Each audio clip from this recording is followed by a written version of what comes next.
we're at a juncture where, quite honestly, I truly believe we're about to see a jump similar to when the internet came into recruiting. Personal relationships are still going to be very important. Guy is not capable of building that type of trust. I mean, Jesus recruited 12 people. There we go. Ding, ding, ding, ding. 11 out of 12 is good numbers. Oh my gosh. The people who have the best defense against AI are the creatives. In 50 years, we're all painters. So, Mwimba, tell me about yourself. Hey, thank you for having me. So, been in recruitment and around it for roughly 12 years now, starting as a sourcing specialist back in 2012 for Volt when they were specifically doing recruiting back then. Funny enough, I actually got into recruiting because I was trying to be a game tester, and when I went to go fill out the paperwork, someone who I'd played soccer with at school recognized me there and said, "Forget game testing. This is an actual career." And it was one of the few situations, and I'm always very happy about it. But it was one of the few apprenticeship type situations that was around, and really learning from the ground up. Went from there, became a manager, had an opportunity to actually run a team out in India. Um, Built that team up to about 50 people before COVID happened, and that severely dropped that team's numbers. Imagine how that works. Yeah. And eventually with the changes that were happening at Volt, they were going through a buyout, so we had no idea what was going to happen there. Is when I decided it was probably the best time to look to a new situation, which led me here to the Glass Family Companies, Okay. where got to continue working with individuals across the world, which is my jam, especially in the recruiting world. Yeah, I would think it'd be safe to say that after when the pandemic started, as far as didn't know which way the direction was going, no, I think everybody kind of knew. It's like it goes down. It only goes down. Yeah, that would be yeah, the conclusion that would be drawn. Okay, so you started from Volt. You originally wanted to uh, be involved in game writing games, Game testing. I had game a testing. Yeah, Ah, I just moved back to Raleigh, and one of my friends from college was like, "Hey, you need to go apply at Volt to become a game tester." And this was like just after the housing crisis, so it was like I so need a job. so what kind of skill sets do you have to be a game tester? You know somebody, and you can read and write English, and you can work long hours. Okay, all right then. Okay. It doesn't mean that you have to win at the game. I mean, you're not like a No, champion at this or that, or okay. Well, no, you're testing for bugs to make sure it runs smoothly, and then if there's a bug, you notate it, when it happened, how it happened, and then you try and recreate the bug to see if it's a true programming issue or it was just a random fluke. okay. Okay. Well, there you go. Didn't know that. Okay, so we have or invited you on for actually talking about two different subjects, not one but two. So you're like a double header. That's a baseball term. You wouldn't know that in soccer. So the double header is number one, talking about the recruiting field and how it's been impacted by AI. The day-to-day life of recruiter and what they're doing, and does it make their life easier? Are they more productive, and so on. And then the second part is actually from the candidate side. So here I am, I'm looking for a job, and how is AI impacting me in looking for a job? So we'll start with A or one, Okay. whichever one that was. We'll start with that first. So, okay, so you've been leading teams of recruiters, and you've done the recruiting thing, you're doing the sourcing thing. So, but AI, I guess, in recruiting, how long do you think it's been in working in around the industry? Um, Longer than we would expect, especially if we're looking at how current AI is, with it being generative AI and not predictive AI. Meaning it has to take stuff that's already out there to generate new content. Um, Right. That I would say has, in some form, has been around at least for a decade, if not a little bit longer. And I say that just with how the advent of moving from Boolean to like semantic. Right now, AI is doing what semantic searching and whatnot is doing, trying to come up with words that are similar to whatever's out there. So when you look at it that way, I think it's been around for quite some time. And I mean, we've seen predictive words whenever you're typing Microsoft Word and they come up with suggestions for what to say or what they think you want to say. So in that regards, it's been around for quite some time with how it affects our day to day for at least a decade, I would say. In saying that, um, really hadn't thought of it. I've been thinking in terms of AI and the more sophisticated levels, and I think Chat GPT has been around for 4 years, 3, 4, 5 years. I need to go research that. That's kind of important if I'm going to talk about it. But yes, the first signs of intelligence might have actually been involved in recruiting fairly early on, to your point. So, okay, that does make sense. So, okay, so in a day-to-day life as a recruiter, so I'm doing my thing, I'm a recruiter. What impact, how am I behaving differently now versus 5 years ago? So for those who want to behave differently, always joke, we love the Yeah, way yeah, we yeah. do things in recruiting, but um we're at a juncture where, quite honestly, I truly believe we're about to see a jump similar to when the internet came into recruiting and internet databases. I truly do think we're going to see a jump that big, which is going to change how we recruit in the sense of, are we going to be able to sample candidates better to a job better? And vice versa, how are we going to, and not a lot of people think about this, but how are we going to write our jobs to better capture the candidates and what they're missing? There's a lot of thoughts out there, a lot of things out there that tell you what the best thing to do with the resume, how to make sure you get attractive and whatnot. But it's on the same thing for us where we have to put jobs that are going to attract people and get the appropriate person there. So I do think for those who are willing to take on the challenge, it'll mean better write-ups for how we present our jobs, better ways of advertising to people to get said the right eyes in front of it, which I think will be some of the biggest things that we do see from AI and the change versus someone who may have worked in the past would put up one job and then reuse the same job posting or kind of paraphrase whatever. With AI and with generative AI, it'll really change how we present all the information that we have so that we can seem unique. And most importantly, so that we can express our brand appropriately to the candidates that we want, especially when we talk about our industry, which is agency recruiting. You know, we're getting information from our clients and they're giving it to us in their voice. And now we have to change it to our voice so that they come to us, make it exciting, but not give away that, go apply to this person versus coming through us. Uh, so I do think it's going to protect us more and it's going to make us more dynamic and interesting out there.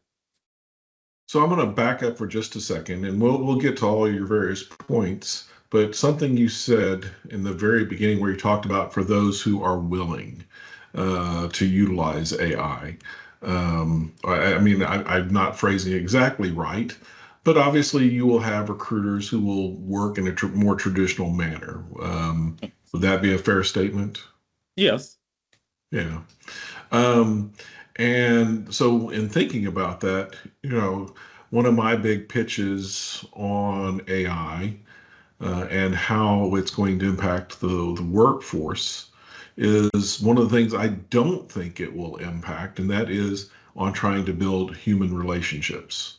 So, when you said, those who are maybe a little reluctant to utilize AI or actually to change the manner in which they recruit. Um, so give me your thoughts on, to me at the core, recruiting should be about building a relationship. Can you talk about that for a few minutes? Yeah. So I'll say this. There's two phrases that I hear a lot that drive me up the wall. The first one, if it ain't broke, don't don't fix it. And that's really the enemy of innovation, Yes. in my opinion. And then the other one is work smarter, not harder. Uh, AI is not going to make things easier if you are truly working the way you need to. I do believe that those personal relationships are still going to be very important, especially when you're building trust with someone, especially when you are building trust with a brand or a leader. You know, one of the things that I mentioned before, AI is going to make us more dynamic and more interesting. At the end of the day, when we talk to some of these clients, they're telling us what they know, and we have to build a relationship to get underneath whatever they're throwing out to us. They may not tell us everything that they need in the job or really understand how to express everything they need about a job. And that only comes with relationship building, going forward from there. And the same thing with talking to our candidates. We want to make sure that they feel like we are there helping them and working with them and quite truly in the trenches with them. That's one of the main reasons why you should come to an agency. Someone's going to be there fighting with you. Uh, and at least at this point, AI is not capable of building that type of trust as you would with an individual person, talking through them and really trying to figure out what the needs are of the candidate or the needs are of the client and really expressing that. Because when I look at AI and how it impacts us, it does a lot of beautiful and amazing things, but it's not super innovative by itself. You have to put in the work to make it innovative. You have to know how to ask the questions, and if you're not getting what you want, how to continue to ask the questions so that you make what you want content wise for it. Right. So that's why the personal relations are very, very strong and very important. But I also don't think that AI is going to necessarily make things easier, but it will make things more effective. Well, I guess maybe it gives another tool, another weapon in your arsenal to do what you need to do. To your point about AI not building relationships, and certainly not at this point, although it's kind of a weird thought. Although, I mean, certainly some people talk about having personal relationships with an AI agent where that becomes kind of your friend. But um, for me, and maybe we can talk about this for a minute or two, AI cannot replace the personal relationship, but it can help enhance it. So, for example, one of the things that I've thought about, and I've utilized this in some of the things that I do, is where it helps you doing research to where you can better understand who you're dealing with. Certainly, we need to understand our candidates, and understanding them puts us in a better position to build a stronger bond. Hopefully, I've said that correctly. Um, Yeah. So that makes sense. So I guess I would to touch on that. I've heard many of the things where people make personal relationships with AI bots or whatever. Um, the thing that they neglect to talk about, and this would actually be a huge game changer if AI figured out how to do it. We figured out how to program it. Is it has a single point of reference. So if I use an AI chatbot to help me find a job, I am the single point of reference. If I'm trying to find a job with you, it is not helping me to uncover your needs outside of what you've posted. Versus the same way, if you are trying to make a relationship with the AI bot and the type of candidates you're looking for, the jobs you're looking for, it is not getting to the undercover portions of me. At that point, it's just now become a questionnaire that you could fill out anyways, if that right. makes sense. It's not a Yeah, two-way relationship, and it's just not at that capacity yet. right. I'm struggling with the thought of building a relationship with AI. Um, it's an odd thought. AI doesn't have a soul. AI doesn't have feelings or things of that nature. But by the same token, it can emulate many of those things. I can't emulate a soul, um, but I guess it could emulate sympathy. Okay, so when you mentioned so far as um, people not adapting to it, I was in there. Okay, gotta admit it. I'm visualizing certain individuals who probably are not going to be changing because of AI. But let's get back to where AI is impacting things in the staffing world. a client says, "Hey, I need something." So walk through what a recruiter typically does, or a recruiting company does once the client says, "Hey, I need X." Yeah, so we'll go on the preferred scenario, typically more retail scenario of it versus a VMS order. But we get the order. Ideally, we'd like to have an open order call or a kickoff call to kind of get a better understanding what the hiring manager may not have put in the job description, and just an idea of their urgency, their process. And these are things, even if they wrote down this is immediate, I mean, I guess you could caps lock it. You can really hear how urgent something is or their frustrations Right. that they're dealing with that you just don't get in text, not at least not well from it. So ideally, it'd be that kickoff call where AI could help out in that early stage of it, especially if you've been working with this candidate client a lot, is generating some questions that you may have neglected to ask or may have forgot to ask. One of my favorite things to do with AI, especially when getting a new job, is I'll get rid of the job title and just put in the rest of the description to see what job title comes out, uh, to kind of get an understanding if I've described the job correctly or with my intent. Right. So you have the kickoff call. Then, it's when the recruiting, you use your recruiting sources to look for candidates.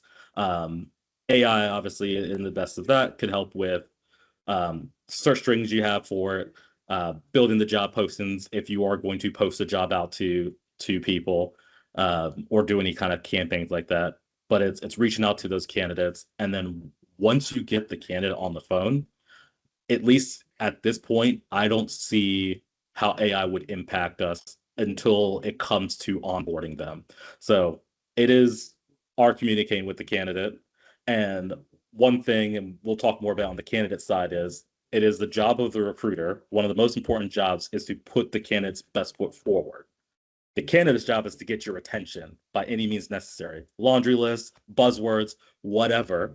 We take that and we have to mold it to the job that they want to go be Right. or that we want to submit them for. And that, at least at this moment, is a little bit beyond of what current AI is, outside of grammar checking and whatnot. But that's really where the talking with the candidate, making sure that we're getting all the unique things that we learned about from the kickoff call into the resume, making sure they feel confident and loyal to us so that they don't want to just leave without telling us. I mean, things happen in life. It's going to happen. But, the sign of a great recruiter is when the candidates are telling them, they feel indebted to them to tell them, hey, you've been working so hard for me on this. I want to keep communication with throughout the whole part. That's where that relationship building, I don't see being replaced by AI anytime soon. That's our differentiator as a person, as a recruiter, versus some of those tools out there. And then it's just communicating back and forth, interviews, any updates that we need to get from them. And hopefully if they get the interview, coaching them on what type of questions are going to be asked or how they're going to be asked, trying to find any gaps or whatever that they may be asked, like what were you doing during this time, or just really coaching them for the interview process. AI can help out with that. I know we have something in the early stages which gives us interview questions. But like with any other tool, double check it, make sure you're asking the Sure. right questions. And then it's really pushing on to the client for getting feedback and hopefully getting the placement and then started. And I know there's already tools out there that automate reaching out to clients. Maybe AI could help elevate that type of reach out, make it feel more organic. But really the personal touch, especially if you can get them on the phone and keep them on the phone, that's always better than any message that you can send out to somebody, even if their preferred method of communication is via text or email. Getting them on the phone is always going to be the most impactful when it comes to making the relationship. Well, to some extent, that's similar to a sales approach. In sales, it is always pushed to actually go see the client, go meet the client. Because yes, it's more impactful. Actual meeting is more impactful than a phone call. A phone call is more impactful than an email or text. So that makes perfect sense. So one thing going back, which um, as you were describing the process, one of the things that you talked about as far as getting the job posted and using AI and helping to do that. But you didn't talk about, and one of the things I think you and I have joked about is the posting and praying. Now, maybe we can pray a little bit more effectively with help from AI, but what if posting and praying still doesn't get the job done? So, how does AI help with that? So I guess I'll start with saying posting and praying has leveled up with AI. Um, Especially the best example I can pull is LinkedIn. Now, anytime I log into LinkedIn, they send me a list saying these are 10 jobs where you're a top applicant for. Yes. Um, and it's like it's a little bit of encouragement to like, hey, apply for this job, or encouraging you to do it because you feel like you're going to be a great applicant for it. So even on the posting and praying side, if more people are able to utilize something like that versus what it was before, where they just sent you a laundry list based on a couple keywords or job titles, um, then that will automatically bring in more people to apply. And even when I look at our LinkedIn responses, the type of people who are applying, um, we get a little bit more high level client candidates, and it's probably because they have that star saying, "Hey, you're going to be a top applicant for it." Now, in regards past the posting and praying, which I'm all for posting and praying, but I believe that's just one component of what you need to do in recruiting. And quite honestly, at this point, the benefit that I see from AI is education on how to look for people better. You're still going to have to put in those keywords or those key things to look for, but maybe it's a skill set that they don't necessarily have listed on their resume. Or, perfect example, we do a lot in the oil and gas industry. What clients are heavy midstream services clients? Like that's something that AI can really help you build a list and understanding much quicker than a Google search could. Yes. Agree. Yeah, absolutely. Um, yes. But So, as you were sitting there talking about posting and praying, I being a smartass, and that's, well, kind of my base personality. I'm sitting there thinking, I wonder when you do post and pray, does it help to pray in like King James version of the Bible, or is there, a more modernist approach of praying? Is there a prayer written for recruiters? Or maybe we should actually, is there a saint? If as far as Catholic or Orthodox, maybe there's a saint for recruiters. We should investigate that. uh, Saint Or we Hexadecimal. nominate somebody to be a saint for recruiters. Just saying. I mean, just gotta find who the first person to recruit people was. Well, the obvious answer. I mean, Jesus recruited 12 There people. we go. Ding, ding, ding, ding. He recruited 12 people. But then And we could say he failed in one of he did Moses fail in one of recruited the a recruits. yeah. Well, I mean, 11 out of 12 is good Oh my numbers. gosh. Would not a recruiter be a superstar if they got Yeah, 11 out of 12 right? Of course, the one was really kind of off. And you can lose clients over that one. Uh, yeah. oh my. I can't believe I just went down that path. But we will research to determine who would be the best, excluding Jesus, would be the best saint for recruiters. That'll be our homework assignment. I mean, Steve Jobs is a shout when he got the CEO from IBM. Hmm. What was it? Did True. you ever? What was it? It was Pirates of Silicon Valley. He said, "Do you want to?" Or was it? It wasn't IBM. It was Pepsi. He got the CEO of Pepsi. You He's got like, the "Do you CEO of want to Pepsi. promote sugar water, or do you want to make a difference?" Ooh, that's a good one. Wow, that's a powerful line. Yeah. In retrospect, he might have been better just sticking with sugar water. Yeah. Dude got Steve Jobs fired, which probably was the right thing to do at that point in time. But, who are we to say? So, okay. So, wow, I've really, I'm going to think about this. I'm going to probably wake up at 4 or 5 in the morning and I'll think, okay, a saint for recruiters. So, anyway, I'll report back to you and I will also post and maybe that's a question we post to everybody. We say, hey, is there anybody who you think we should who can we do sainthood for recruiting? So, okay. Well, so we're going to switch gears a little bit. So, we've been talking about life as a recruiter. Um, let's talk about life as a candidate. And so, here I am. I'm looking for a job and I'm reaching out to so and so. And how does AI impact that? Well, it's funny that we're talking about it because I just saw there was a bit of a dark meme today, something along the lines of HR managers are using AI to read jobs or read candidates. Candidates are using AI to apply to jobs, yet somehow nobody's getting hired. It's just, Um, yes. so as a candidate, AI is a necessary evil, but it's not your friend.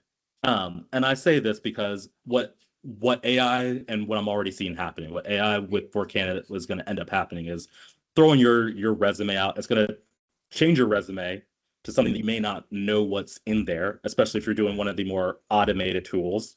I actually looked at a couple of them when seeing if we could utilize them on our end to get candidates. And just some of the things that they're promising um, does not feel like it's going to end up going too well for some people. But in a lot of ways, it changes your resume to try and tailor it to the job, but you don't always get to review it. If you do go down the route, pick one where you can review your resume before it gets submitted. Um, Otherwise, it's going to be you're going to be promising things that you don't have, and quite frankly, us as recruiters on the other side, if we get to a point where we want to call you, we're going to remember that you essentially gave us a lie, right? Or you don't have that skill set. We're going to remember that whether we're recruiting for this job or another one. So, in that sense, I would say it's kind of dangerous.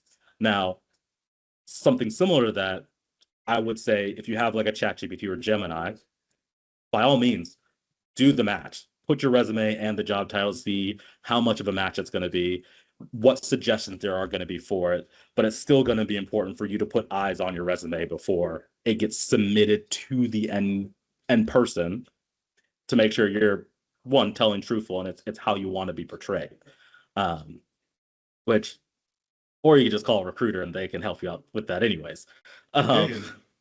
but there is that. The other important thing, and it's something that drives a lot of hiring managers nuts, including myself, is what I call the laundry list. It's just a list of skill sets that people say they have. They don't say where they use the skill set. They don't say how they used it, but they just list it up there.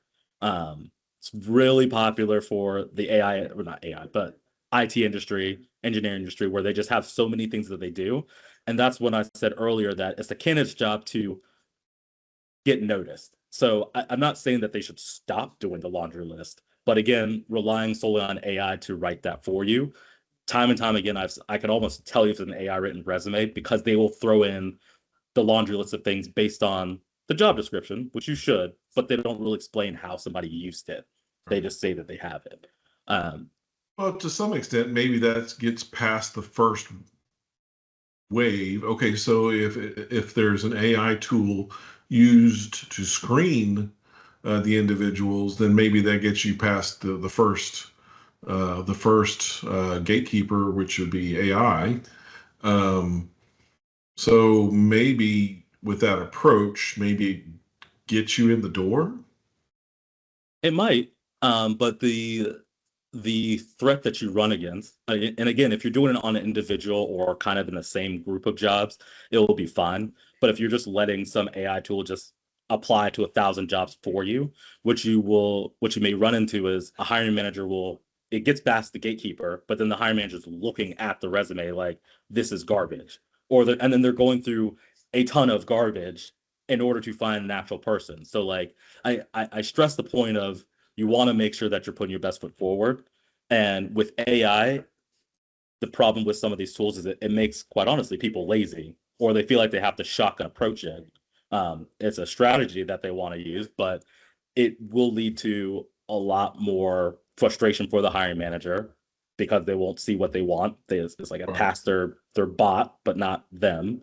And then, if you're applying for a high value job or a high sought out job, at some point people going through resumes get fatigued and looking at a bunch of resumes this way. Right. So then they start relying more on their personal connections or people who are going to fight for them, i.e., recruiting agencies fighting for you to get the job. Right. So it's definitely there to help you, but I wouldn't solely rely on the AI in its current rendition because it'll end up hurting you. So going back a little bit, and I hadn't thought about this, do people currently utilize AI? Candidates use AI to apply for a bunch of jobs? Yes, there's so I mean, there's I can see that one. in the tech world, but do you think it's going on in other areas? Oh, I 100% know. So one tool that I actually had a phone call with them last week. I think it's jobs.ai. If you look it up, it literally says, and this is one of the things I was talking about. It literally says, upload your resume and we'll apply to 1,000 jobs for you. And like they have graphics of like, this is how many jobs you apply for by yourself. This is how many you apply for with us. And they'll just tailor your resume to the job, but they don't always let you see what you're sending. Okay, so me putting on my sales hat, I'm going, oh, you know what? I need to tell my clients as a marketing campaign, hey, you're about to get inundated with thousands of candidates submitting who may or may not, you might get even more than you have been for the last 5, 10 years because people are going to use these services. So don't do that. Use us Yeah. and let us deal with the headache of dealing with thousands of people applying for jobs. I mean, that's quite honestly the truth. And here's a prime Interesting. example. Here's a prime example, even in the engineering world, right? So whenever we look for some of our clients, a lot of them need professional engineering licenses, correct? Right. Um, shorthand, if I'm talking to a hiring manager who a lot of them are writing the job descriptions or sending it off to someone, they'll say, I need a PE. And we know what they're talking about. They know what they're talking about, but you put it through AI, it has a hard time figuring out PE means professional engineer. So Right. anyone who has it written out professional engineer, almost automatically, that's not a factor to help them get noticed. Right. Or vice versa, if somebody, let's say, is a PE teacher, they're being automatically applied for the job. Or there's going to Right. be, um, there was there was one where we were looking for CPE. We were looking for PE people, but a lot of CPEs kept showing up for accounting. Like there were people in accounting, and I'm like, why are all these people showing up? And it's similar to that, where it's just pulling what it can try and figure out. Okay. Well, that's very interesting. I hadn't thought about that. So let me ask the next question, which is one of the ones that I've heard time and time again talked about, and candidates complaining that they believe that companies are posting fake jobs. Is that true? Yeah. Well, okay. So yes and no. There's, I would say, really roughly four different stages of jobs, right? Like you have, and this is especially true when you're applying directly to a company, because talent acquisition specifically plans ahead and sometimes quite a long time ahead. So they'll post a job that they think they're gonna need in order to make sure that they are pulling in clients. And we've seen it time and time again, even from our side. Project is canceled. Something changes in the market that really shifts something, especially if you look at a public company and suddenly they have to change something for their shareholders. I look at Apple, for example. Last year, they were getting hit very hard for their AI not being where it needs to be in comparison to where ChatGPT Google was. And that changes how they hire. So maybe they thought they were going to do one thing because that's their plan, but now they're having to think about AI, either through an acquisition of AI company or do it internally. So they may have had these jobs posted, but they're no longer relevant. So things like that come up, and life happens, jobs change. That's one of the things, um, Okay. which I suspect a lot of candidates are seeing when they're out there. The the other one is they are they're looking to see what the market is going to bring. They're not necessarily not going to hire, but they don't need to hire. So unless they find their purple squirrel, they're not gonna make a movement on it. They're like, these may be great candidates, add them to the pipeline, whatever. But I'm looking for this specific thing, and if I don't get the specific thing, I'm fine with not hiring as of right now. So there's that, and then there's obviously the actual true jobs that are hiring, and then the urgent ones that are hiring. And one thing that I always, anytime someone asks me and has this conversation, I look and say, go to their careers website and see how many talent acquisition jobs they're hiring. That is a clear indicator that they are ready to hire. If they need people to do the hiring, they are ready to hire.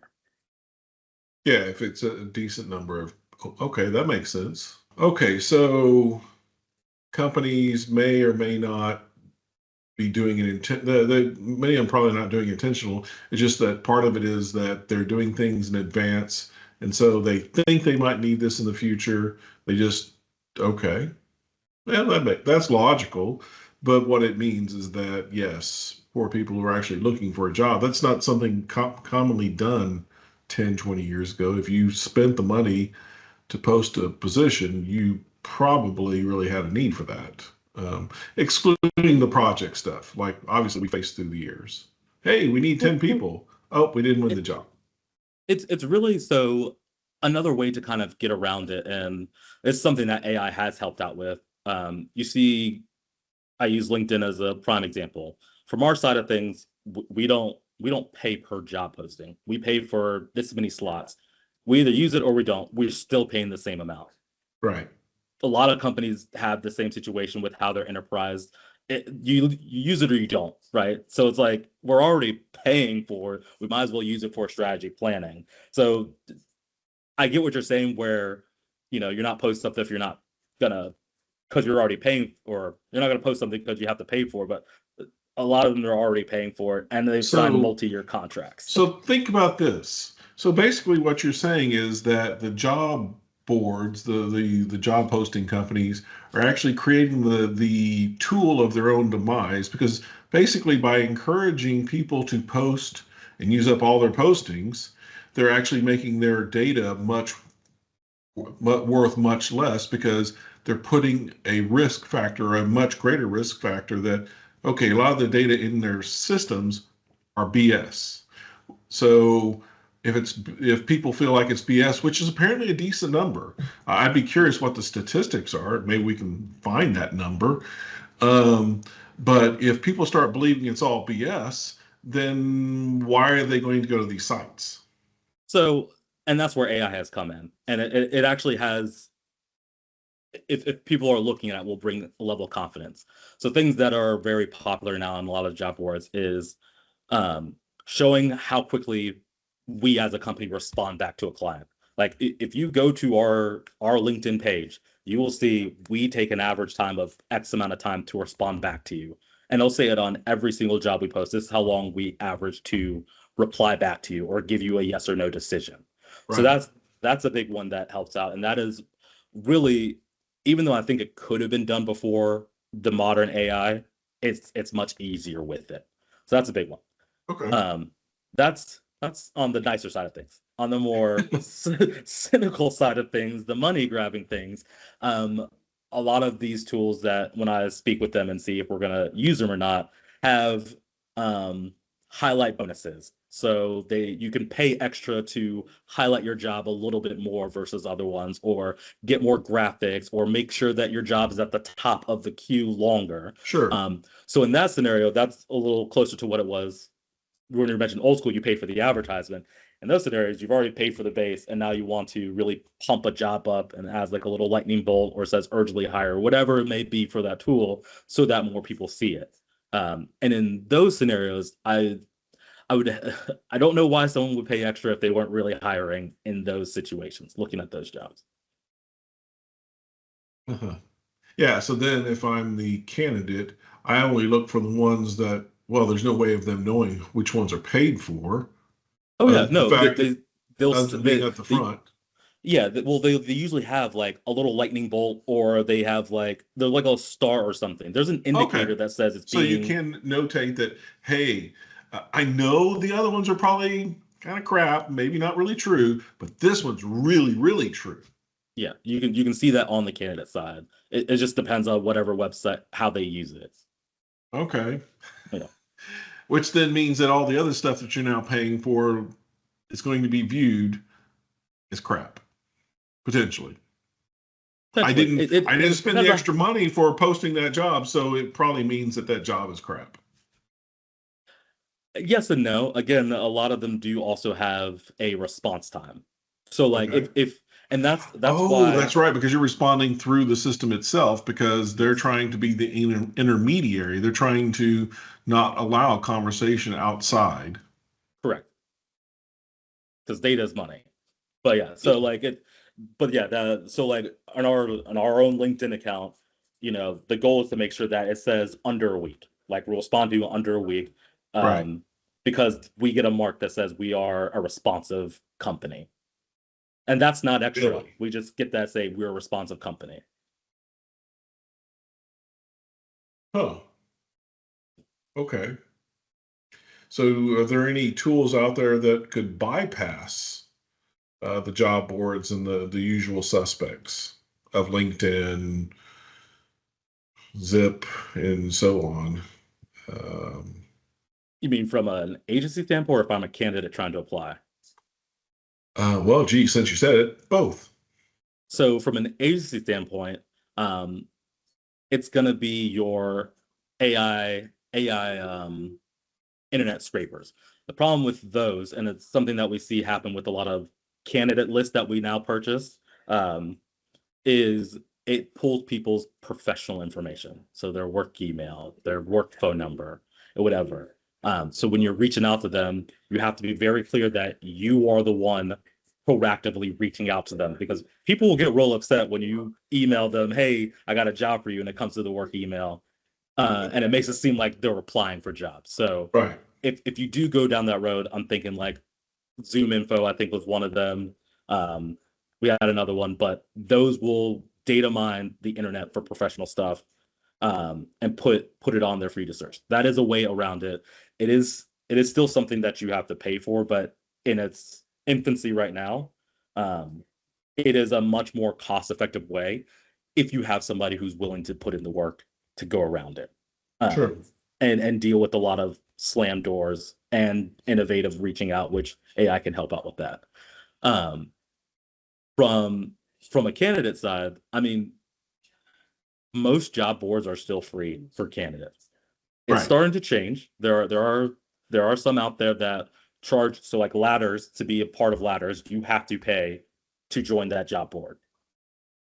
Um, and there's a couple others out there where even that the AI one I was telling you about to see if we could use it, um, you have to pay to be on that one. And there's quite a few out there where you have to pay as a candidate to be on there.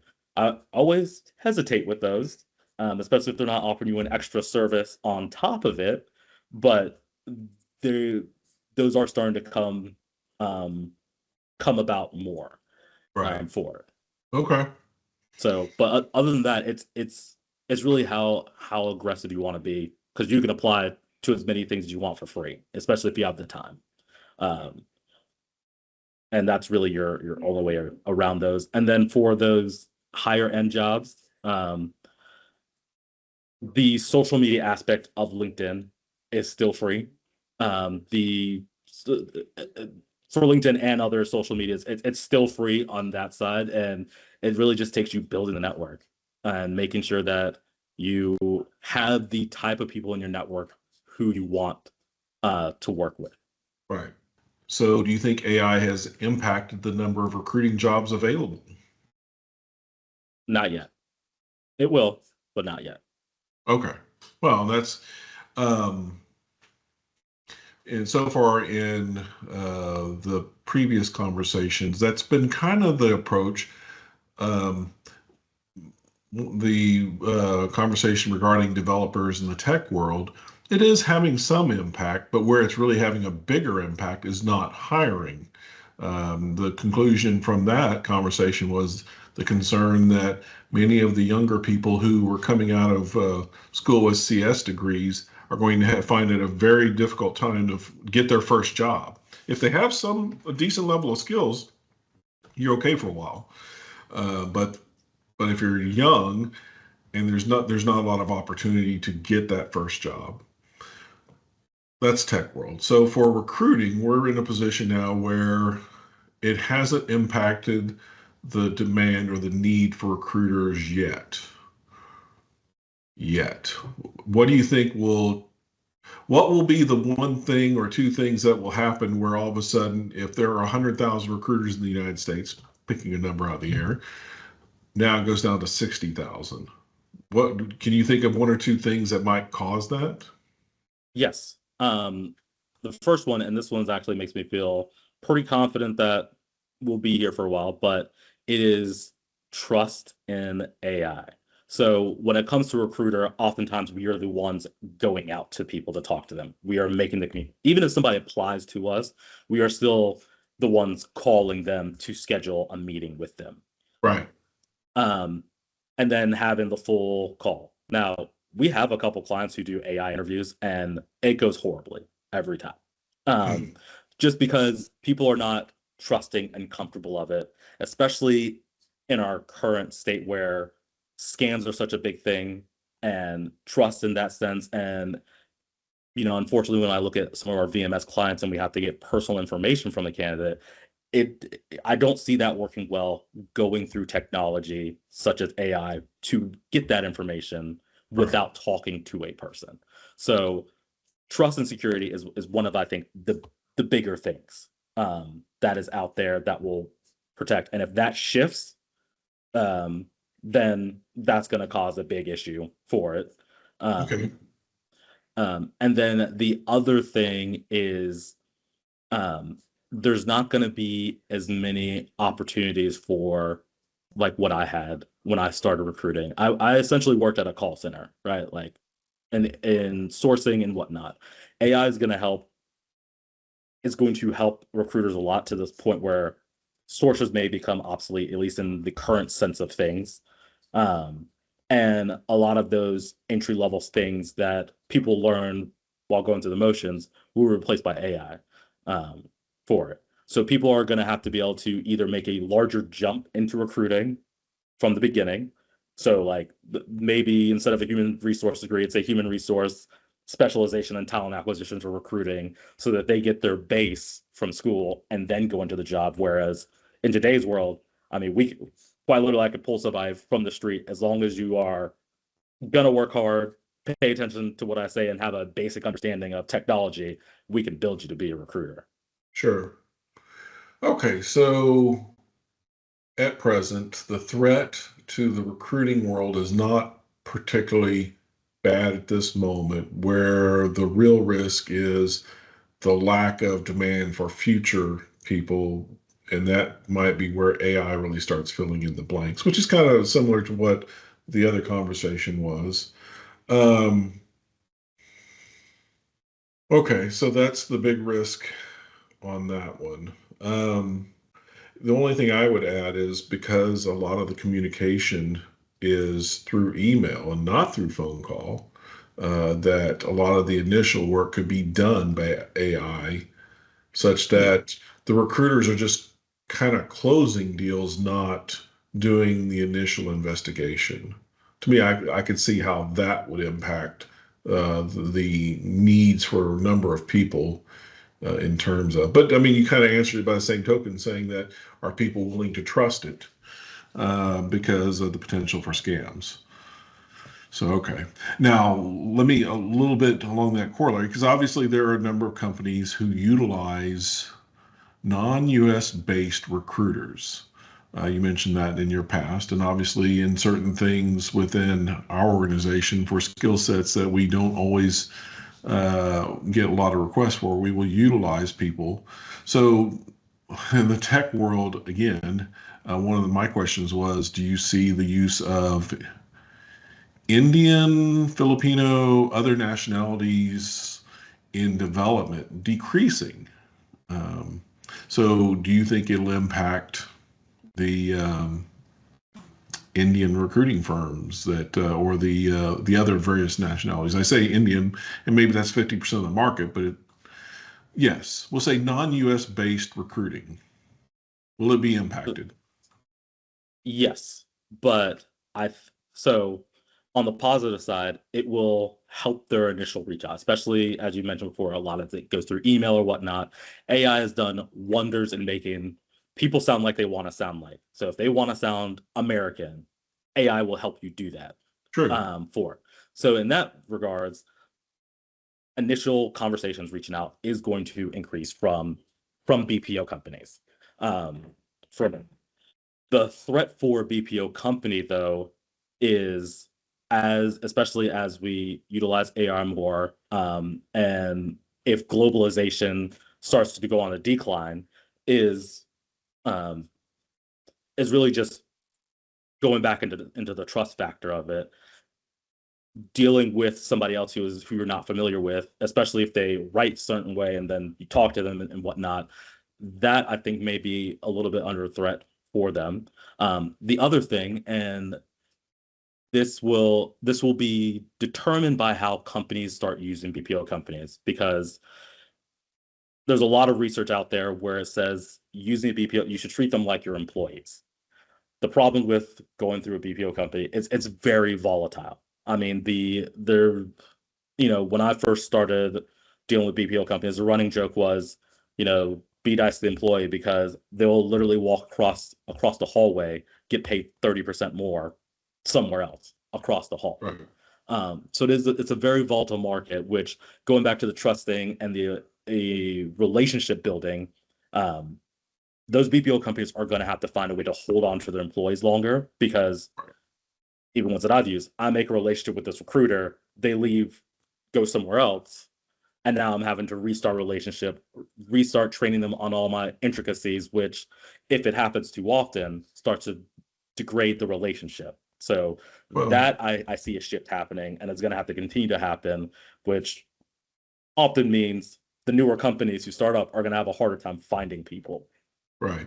Well, I will say this in regard to the BPOs, so the non-US based, is that if my belief is correct, and some of what we've talked about is a lot of the recruiting, where you're building a relationship, that part should not be threatened. But what I think, so I break down recruiting into two things, kind of like in sales, we talk about retail where you're actually dealing with the end client, and then there's the VMS relationship.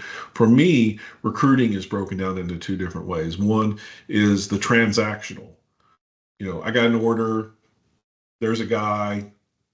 We talk for 20 minutes. The guy goes to work, and there's not any really ongoing relationship. I mean, your HR team and what have you might be still communicating with him, but the likelihood of working with that individual on an ongoing basis is fairly minimal. Whereas a relationship based recruiting is more where you have a higher skill of people, higher dollar pay.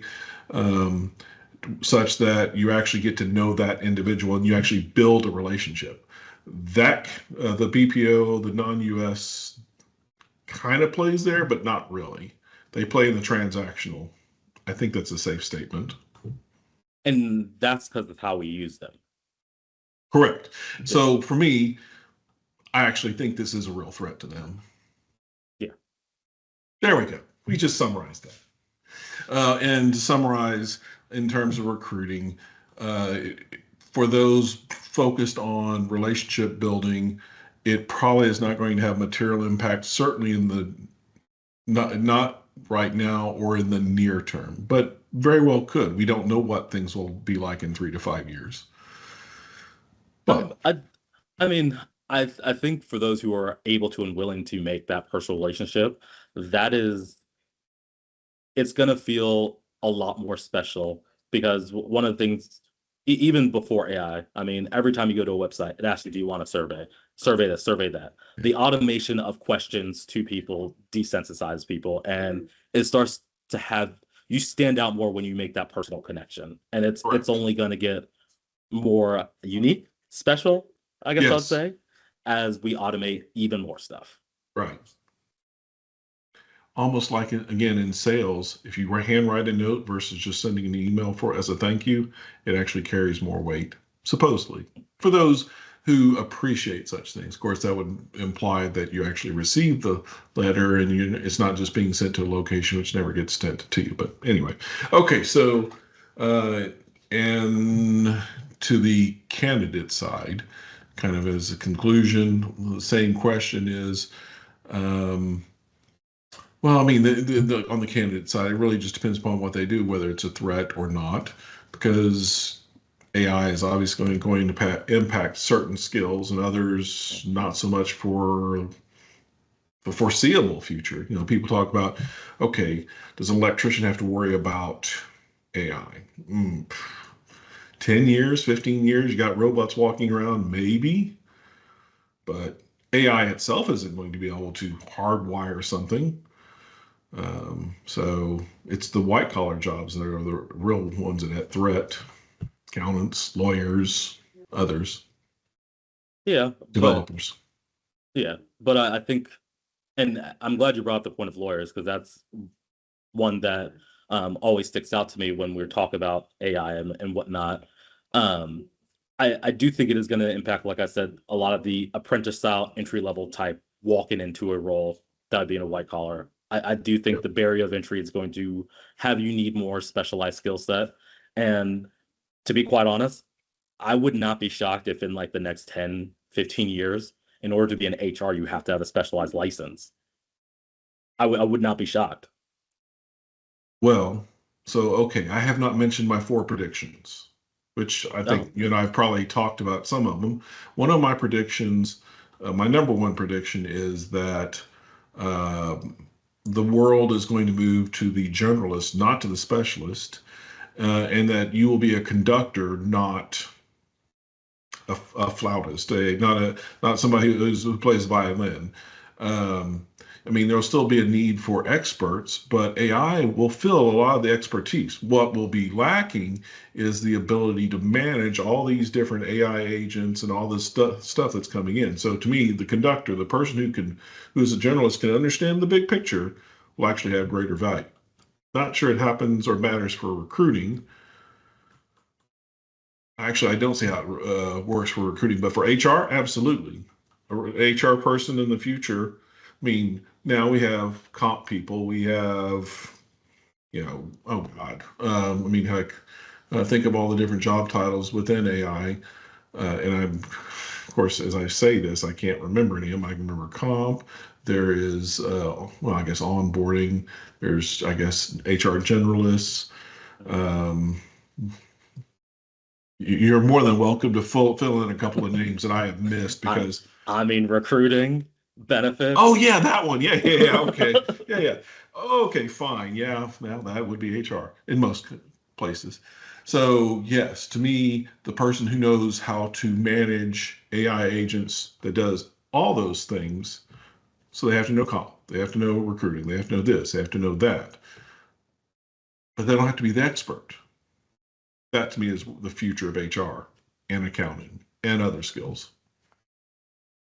I actually think it's a great thing because what it will mean is that people will actually have to have a broader view. One of the things that I think, and I've had a concern about this for quite some time, is that people have been pigeonholed so badly that their ability to think beyond their little niche. I mean, if this is the world, their niche is right here. They have no clue what goes on here or here because corporate world, large organizations pigeonhole to know this, not this.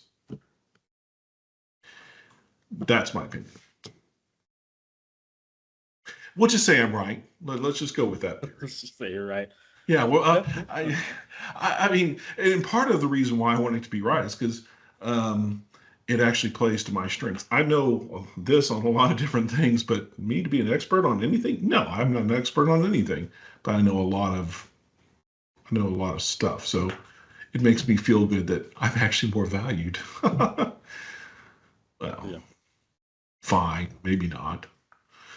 I mean, Maybe I was, I mean, in 10 years, am I going to be, well, I'm 58, so I'll probably still be doing something because the um, thought of retiring just doesn't appeal to me.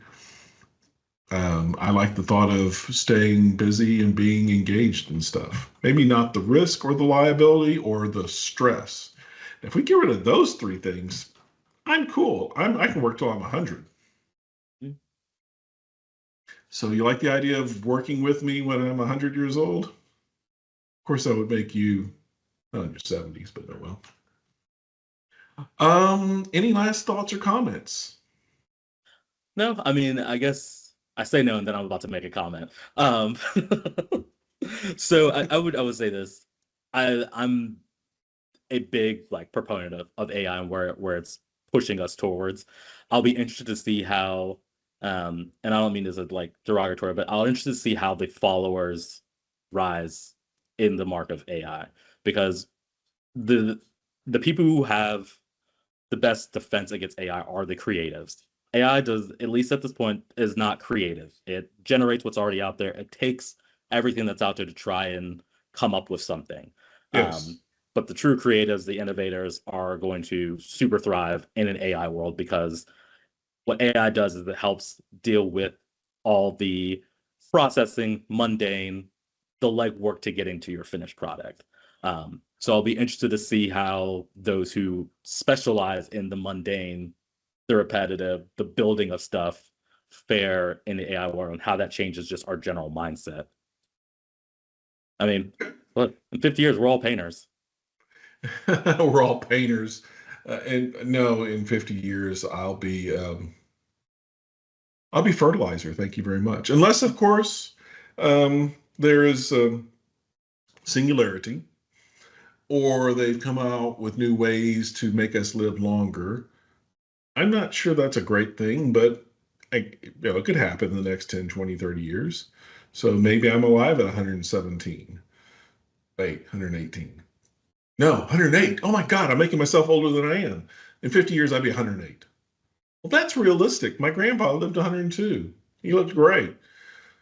So Oh well. get the So paintbrush out. get my paintbrush out.